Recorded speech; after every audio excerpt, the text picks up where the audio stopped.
Beyond imagination. એટલે અહીંયા બેઠા છો તમે બધા, સંકલ્પ કરો કે મારે પણ આ કક્ષા સુધી પહોંચવું છે. સંકલ્પ કરો ને રોજ સવારે ઉઠીને ભગવાનને યાદ કરીને પ્રાર્થના કરીને આ સંકલ્પ 10 વખત ને 25 વખત બોલવાનો. સીધા એનર્જી બૂસ્ટ.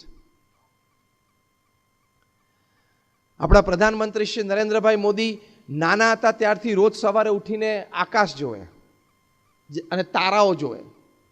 અહીં બેઠેલા કદાચ 90% તો સવારના આકાશના તારા જોયા જ નહીં હોય. સવારે સૂર્યોદય પહેલા આકાશમાં તારા હોય એ તમને ખબર છે?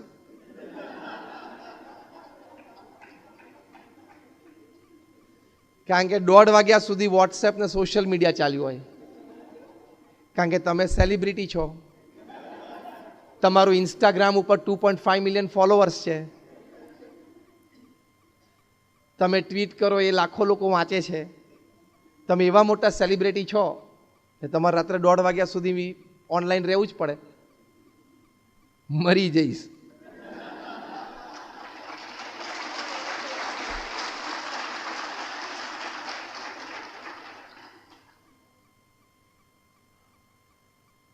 અને કોક ટ્વીટ કરે, લાખો લોકો ટ્વીટ કરે, એમાં આપણે શું જોવાનું? એની રીતે છે, આપણે આપણી રીતે છે. જેની ટ્વીટ વાંચો છો તમે એવા થવાનું નક્કી કરો ને તો ટ્વીટ પૂરી થઈ ગઈ. તમે જેને ફોલો કરો છો એવા તમે થવાનો પ્રયત્ન કરો ને એટલે ફોલોઈંગ પૂરું થઈ ગયું. આપણે કંઈ એવું અભિમાનમાં નથી રાખવું કે લોકો મને ફોલો કરે, પણ આપણે જેને ફોલો કરીએ છીએ એવા આપણે થવું છે. એટલે એક્સલન્સ કેળવવાનો પ્રયત્ન કરવાનો જ. તો નરેન્દ્રભાઈ મોદી બહુ નાના હતા ત્યારથી સવારના પરમાં આકાશમાં જોઈને તારાઓ જોઈને હંમેશા પોતાની જાતને કહેતા કે મારે પણ ત્યાં ચમકવું છે. રોજ બોલતા એ મારે પણ ત્યાં ચમકવું છે. કેટલું સરસ વાક્ય છે. That is called excellence in your performances. અને જો ચમકે છે તો એવા શુભ સંકલ્પ સાથે ઇંગ્લેન્ડમાં બિગ બેન ટાવરના ગાર્ડન્સમાં એક સ્વીપર હતા.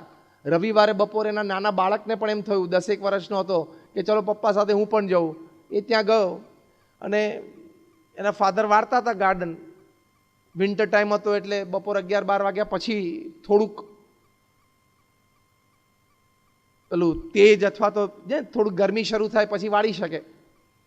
એટલે એમને ત્યાં વાર્તા હતા ત્યારે પેલા નાના બાળક ત્યાં બેઠો હતો. એને બિગ બેન ટાવરમાં 12 વાગ્યા એટલે ડંકા શરૂ થયા. પહેલો ડંકો વાગ્યો ને એને સાહજિક સ્ફૂર્ણા થઈ. એનું નામ વેલિંગ્ટન હતું.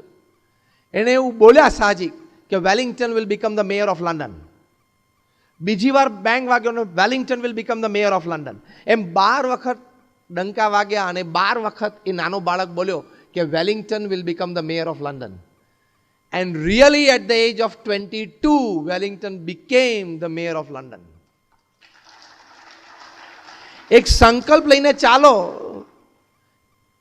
રોજ રોજ ઘૂંટો તો તમને હ્યુમન માઇન્ડની એક કેપેસિટી, એક natural gift to all human minds A explore થશે કે if you decide something and repeat in your mind every day that I want to do this, I want to achieve this, તો કુદરત એવી system ગોઠવી છે કે એ સંબંધી ઘણા વિચારો, એ સંબંધી ઘણી બધી એનર્જીઝ તમારી એમને બહાર આવશે. પણ સંકલ્પ નહીં હોય ને રોજ એ સંકલ્પ મનમાં ઘૂંટશો નહીં ને તો ઘણી બધી લેટન્ટ આઈડિયાઝ અને એનર્જીઝ અને ટેલેન્ટ્સ એ અંદર ને અંદર ધરબાયેલી રહેશે, બહાર આવશે જ નહીં. In the year 2002 at the age of 52, the newly put Chief Minister of Gujarat Narendrabhai મોદીએ નક્કી કર્યું કે હવે મારે અંગ્રેજીમાં કોઈક દિવસ બોલવું પડશે. 2002માં એમણે અંગ્રેજી શીખવાનું શરૂ કર્યું. As chief minister of Gujarat he started his tuition classes. જે એમને ભણાવતા તે પરિવારને હું ખૂબ સારી રીતે ઓળખું છું, કારણ કે BAPS સંસ્થા સાથે સંકળાયેલો પરિવાર છે. રોજ સવારે 7 થી 8:15 સવા કલાકે ઇંગ્લિશ ભણતા. અને આજે આપણે જાણીએ છીએ ઘણું સારું અંગ્રેજી પ્રવચન કરી શકે છે અને ઘણું સારું બોલી શકે છે. 52 વર્ષે એક ભાષા શીખવી અને એ પણ રાજ્યના મુખ્યમંત્રીની જવાબદારી સાથે, તો તું તો 18 વર્ષે નવરો જ છું. તારે ક્યાં બીજું કંઈ કામ છે?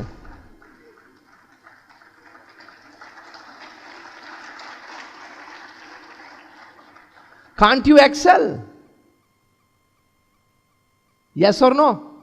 You can excel. People at this age can do. તમને આશ્ચર્ય થશે, મારી પાસે ટાઈમ્સ ઓફ ઇન્ડિયાનું કટિંગ પણ છે, લગભગ 8-10 મહિના પહેલાની ઘટના છે. એક લેડી મિસિસ જેનિફર ત્યાં યુએસમાં, she became a diploma engineer at the age of 93. નાનપણથી એનું એક સપનું હતું કે મારે એન્જિનિયર થવું, પણ રૂરલ એરિયામાં ઉછર્યા હશે, બીજી બધી ફાર્મિંગની જવાબદારી હતી, ખેડૂત પરિવારમાં જન્મ થયેલો એટલે, અને જીવનકાળ દરમિયાન પછી બધી સાંસારિક જવાબદારીઓ આવી ઇત્યાદિકમાં એમનું સ્વપ્ન પૂરું ના થયું.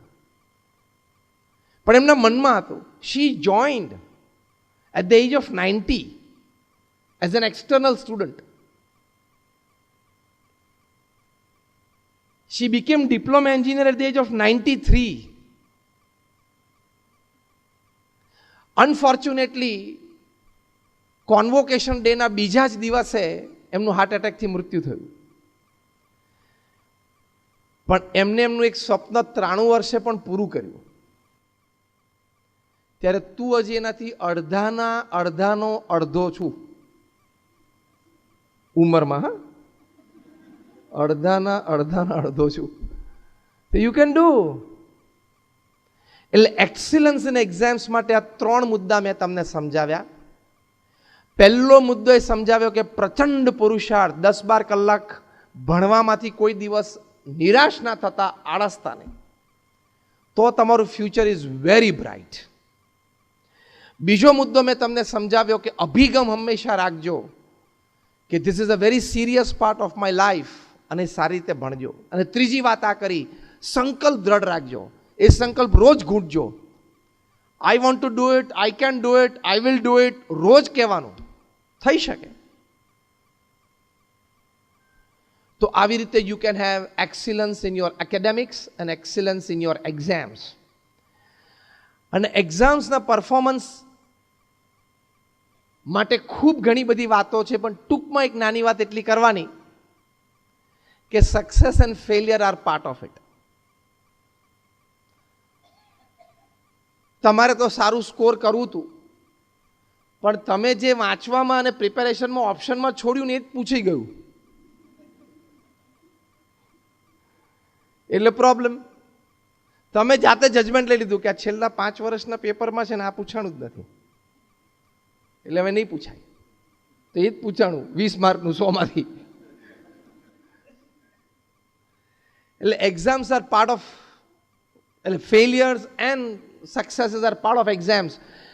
તો એકાદ એક્ઝામ પેપર અથવા તો એકાદ એક્ઝામ ડલ ગઈ, ઓછી ગઈ, તો હતાશ ના થવું, નિરાશ ના થવું. જીવનના છેલ્લા શ્વાસ સુધી સક્સેસ એન્ડ ફેલિયર્સ કમ ઓલ્ટરનેટિવલી. આખા પ્રવચનમાં તમને બીજી કોઈ વાત યાદ ના રહે તો આ એક વાત યાદ રાખજો કે success and failures will alternatively again come in your life. આવશે જ. લડી લેવાનું, હિંમત રાખવાની, સવાર ઉઠીને ચાલવા માંડવાનું, થશે. With hope, with aspirations, with all the strength and all the resources that you have, keep moving. એ જ તો જીવન છે. That is how now is the bridge from exams to excellence. Exams to excellence એટલે શું?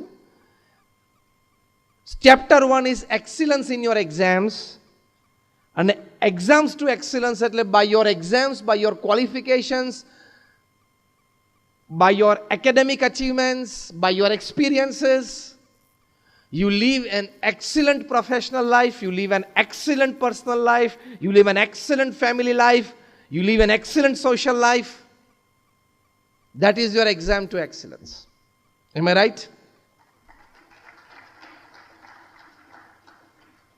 એ પછી next course શરૂ થાય. એટલે તમે સારી રીતે એક્ઝામ્સ આપીને સારી રીતે ઉત્તીર્ણ થયા, સારા કોર્સીસ તમે કર્યા અને સારી રીતે તમારી પાસે ડિગ્રીઝ હોય. જો IIM અમદાવાદમાંથી જે લોકો MBA થાય છે, પ્રીમિયર ઇન્સ્ટિટ્યૂટ છે. અત્યારે IIM એનું rating is ahead of Harvard, ahead of Stanford, Yale, Carnegie Mellon, Kellogg, આ બધા કરતાં આગળ છે. Is the number 1 B school of the world. IIM Ahmedabad. સીધા 70 લાખ 80 લાખ 1 કરોડના પગાર ઉપર છોકરાઓ બેસે છે. 22 વર્ષનો છોકરો હોય દુબઈમાં 1 કરોડના પગાર ઉપર બેસવાનું ફ્યુચર કેવું થઈ જાય? કેવા લોકોને મળે, કેવા કામ કરે, કેવા પ્રોજેક્ટ્સ એના હાથમાં આવે.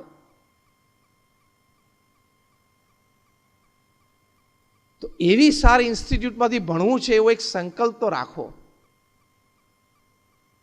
કે ખૂબ સારી ઇન્સ્ટિટ્યૂટમાંથી માટે ઉત્તીર્ણ થવું છે અને પછી યોર એક્સિલન્સ જર્ની સ્ટાર્ટ્સ. તો એ એક્સિલન્સ જર્ની શરૂ કરવા માટે આ એક બેઝિક પાયાના વિચારો આપણે હૃદયમાં ખૂબ દ્રઢ કરવાના. Because you can always grow from where ever you R. તમે અહીંયા બેઠા છો, કોકને 45%, કોકને 50%, કોકને 70, 80 ને 90% પણ હશે. પણ wherever you are today, tomorrow you can improve. Do you believe this? Wherever you are today, one step ahead, tomorrow you definitely can improve. Move one step ahead.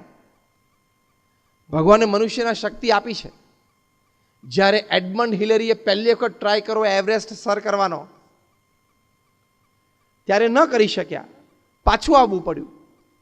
પણ પાછા નીચે બેઝ કેમ્પમાં આવીને એમણે સરસ વાત કરી. એમને એવરેસ્ટ સામે જોઈને એવરેસ્ટને ચેલેન્જ આપી કે I will come again, I will scale, I will stand on top of you because હવે જે વાક્ય બોલ્યા છે ને અદ્ભુત બોલ્યા છે. It is written down in golden letters in history. Edmund Hillary બોલેલા, because as a mountain you cannot grow, as a human being I can.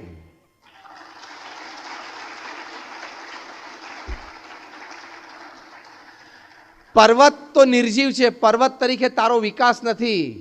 હું સજીવન છું, મનુષ્ય તરીકે મારો વિકાસ છે જ. I will come again, I will conquer. And he did it. પછી એમણે રસ્તો શરૂ કર્યો એટલે આજે તો ત્યાંય ટોળું થઈ ગયું છે. તમે 2-3 દિવસથી ન્યૂઝપેપરમાં વાંચતા હશો, ટાઈમ્સ ઓફ ઇન્ડિયામાં 3 દિવસ પહેલાં ફ્રન્ટ પેજ ઉપર ફોટોગ્રાફ હતો. એવરેસ્ટ ઉપર પણ ભીડ. અહીંયા ખંડેરાવ માર્કેટમાં હોય ને એવી. હા,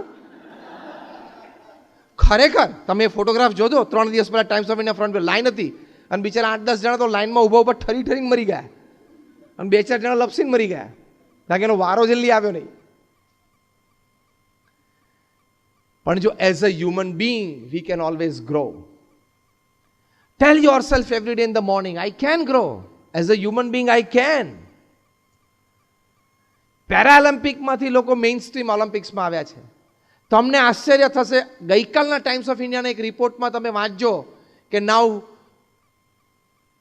physically challenged, એટલે physically disabled students, let us use the better word in the modern times, કે differently abled children are challenging normal students in mainstream schools. પરમ દિવસનો આર્ટિકલ વાંચો ટાઈમ્સ ઓફ ઇન્ડિયામાં.